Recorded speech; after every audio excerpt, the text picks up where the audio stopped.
So when we talk about the crossing and the compass meetings, all four of these participants in onboarding have a role, but they also have other roles and responsibilities. So obviously the orientee is at the helm. They are, on everybody's thoughts. And so you have the preceptor who has a role in the anchored state, the facilitator of onboarding, obviously to guide the onboarding for the orientee, and then the unit leader, and they are really, as Angie said, that validator of that the orientee is doing well. We're going to take each of these and we're going to discuss them more in detail. So one of the things we've also prepared for you is a paper document, and it's called the onboarding guide for the Voyage, and it breaks it down by tiers, what is happening for unit standard work for each of these roles that Patty's going to go over. So you notice at the top of the page, this is a document taken from tier 1, which is our application, our nursing fundamentals, and it talks here about the role of the facilitator, the onboarding for you, the unit leader.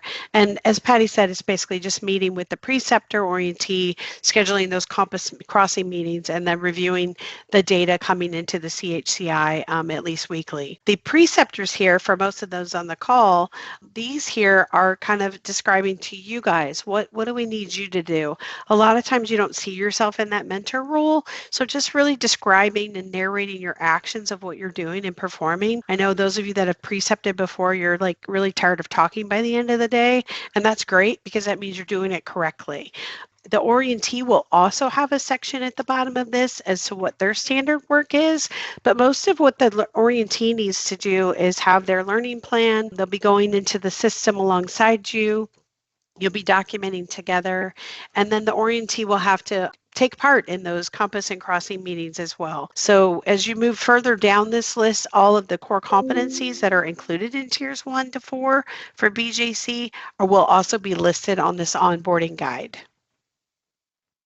So let's talk about the role of the orientee in more detail. So obviously they're going to follow the Voyage, but they also need to identify their own learning needs with the preceptor and the facilitator of onboarding. They're going to have a cruise card, and I know we get kind of silly with all of our cruise terms, but we had fun with it.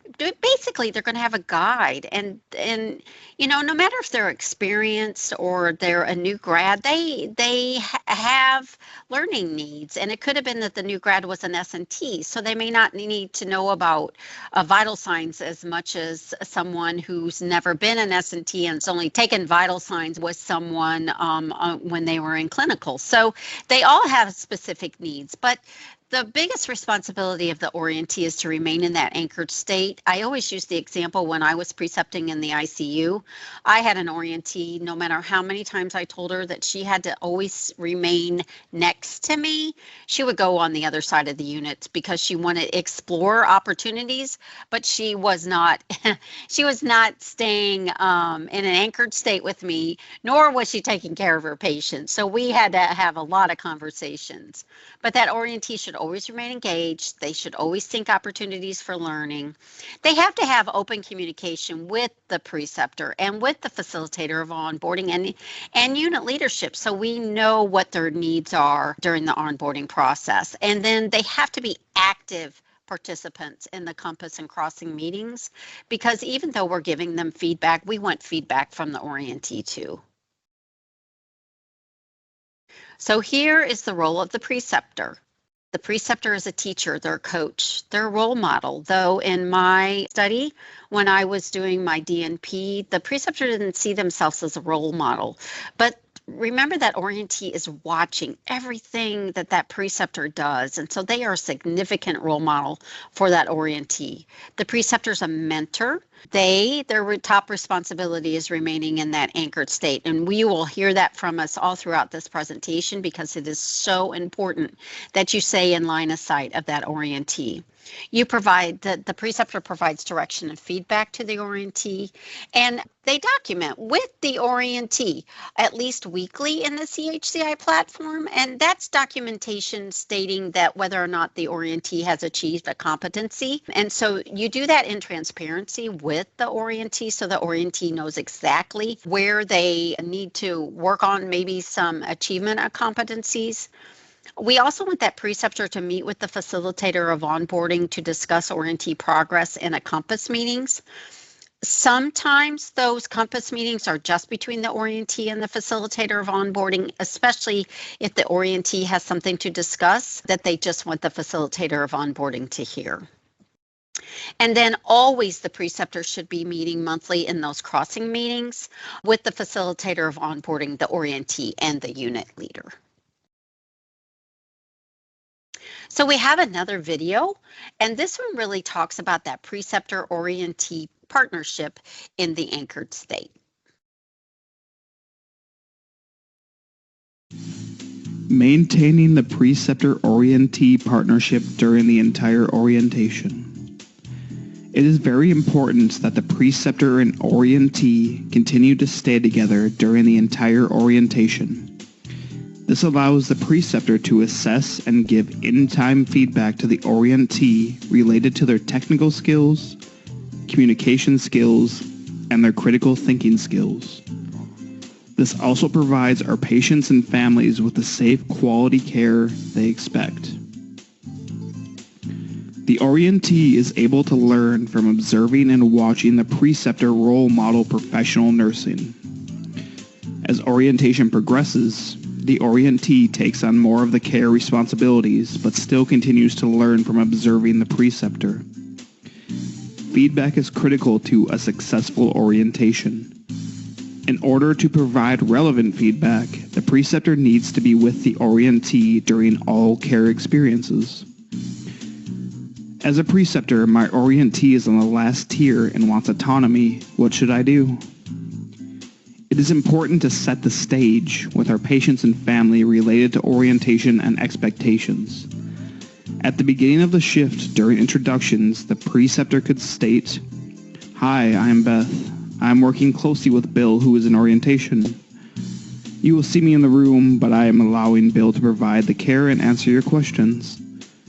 I will be listening in order to provide feedback and to continue to maintain a safe environment for you. Please let me know if you have any concerns about this." I think that video really explains the anchored state very, very well. And I totally agree with Angie that that video does explain the anchored state and how the importance of the anchored state. Now let's talk about the role and responsibilities of the facilitator of onboarding. And so the facilitator of onboarding can be any one of these folks: clinical manager, assistant manager, CNS educator. Basically, it's whoever is really guiding that orientee through the onboarding process. They are the cruise director of the Voyage, and I always go back and show my age and watch Love Boat when I was growing up, and Julie was the cruise director. But really, that is the facilitator of onboarding. They kind of bring all the pieces together for the orientee. They set up onboarding schedule for the orientee at the beginning with the preceptor and or preceptors. They monitor the progress of the orientee, and they do that through those frequent compass meetings that they're having. And we talk about the compass and the crossing meetings. We set that they have to be at least every 2 weeks for the compass and every 4 weeks for the crossing, but they can be more often if issues arise. They're going to meet with the preceptor to discuss the orientee progress, and that can be formal or informal, and just seeing how really things are going with the preceptor, just kind of saying that the orientee is doing well, or no, they're just not achieving those competencies like they should be. They are the ones, the facilitator of onboarding, they set up the crossing meetings with the preceptor, the orientee, and unit leadership. These are set up in the CHCI platform, but they also need to be scheduled in Outlook because the CHCI platform does not talk with Outlook, and so that appointment needs to be set for twice. And then they're going to document all the meetings in the CHCI platform. Though everybody's participating, it is the facilitators of onboarding's responsibility to do that documentation. And then they are going to validate that competency and onboarding completion. So they're going to say that, yes, that orientee is ready to become an independent practitioner on the unit because they have achieved all their competencies in every tier. And I'm going to stamp the cruise card so that they can continue on as an independent practitioner on the unit.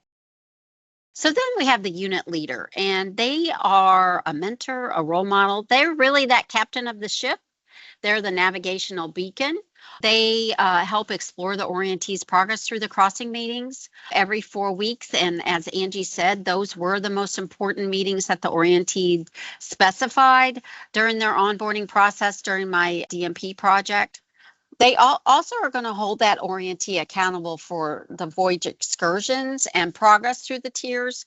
So really what happens if you have an orientee that's not progressing like they should be progressing, then that unit leader is really going to be the one that's going to try to get them that maybe this isn't the place for them on the unit, and that there might be another unit within the HSO that the orientee would be more successful, to try to just really help that orientee see where they are in their onboarding process.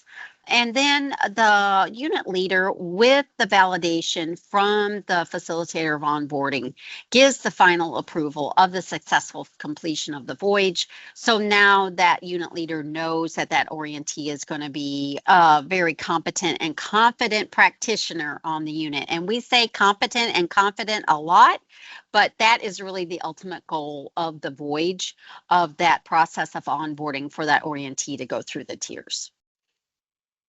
So we've used a lot of nautical terms, and we want to make sure that you still understand them. So we're going to do a little review. So remember that port of call, it's that top rung on our captain's wheel. That is where the manager hires the orientee. So that's the unit. The port of call is the unit. Tiers are those tiers. We have foundation tier 0, which is that foundational core. It's all that orientation. Our first tier is called application. Second tier is a simulation. Third tier is accumulation, and fourth tier is aspiration. And so those are all of our tiers. We talked about the anchored state probably until you're like, please don't mention that again. But again, it's one of the most important things, that preceptor and that orientee develop a relationship, and the preceptor always remains in line of sight for that orientee to support that orientee through the onboarding process. We talked about the compass meetings every 2 weeks with the facilitator of onboarding and the orientee, and sometimes the preceptor too. And then those crossing meetings every 4 weeks at least. And that we add the leader into those meetings. And those are really level up meetings so that the orientee can really understand where they are in the onboarding process.